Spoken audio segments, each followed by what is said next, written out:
आपल्याला डावललं होतं, अधिकारी डावलतात, ह्या वेळा डावललं गेलं आणि तुम्ही तो सगळी नाराजी आहे ही तर स्पष्ट केली. काय नेमका विषय आहे? असं आहे, मी अशा गोष्टींमधून नाराजी व्यक्त करत नाही, स्पष्टपणे इशारे देतो.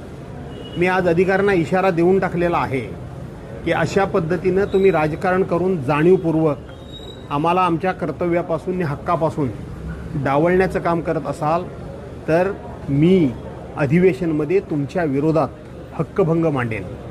अशा पद्धतीने तुम्ही राजकारण करायला या ठिकाणी आलेले असाल तर मी ते राजकारण तुमचं सहन करणार नाही आणि ज्या दिवशी मी हक्कभंग मांडेन त्या दिवशी तुम्हाला घरीच पाठवेन.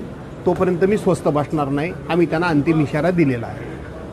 पण हे वारंवार करतात, हे जाणीवपूर्वक करतात, काय वाटतं तुम्हाला? असं आहे की सरकारनं सध्या आम्हाला कुठल्याही कामाला विकास निधी द्यायचा नाही असं ठरवलेलं आहे. जेवढं म्हणून आमच्यावर अन्याय करता येईल तेवढं आमच्यावर अन्याय करायचं काम सुरू आहे.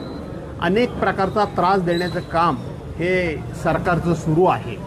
खोटे नाटे आरोप करणं, खोटे नाटे गुन्हे दाखल करायला अनेकांना प्रवृत्त करणं आणि त्याचबरोबर विकास कामांना निधी न देणं, त्यातलाच हा भाग आहे की अशा शासकीय मीटिंगमधून आम्ही उपस्थित राहू नये आणि सरकारचं पाप हे आम्ही उघड्यावर पाडू नये किंवा आणू नये याकरता म्हणून हे डावलण्याचं काम केलं जातं आहे.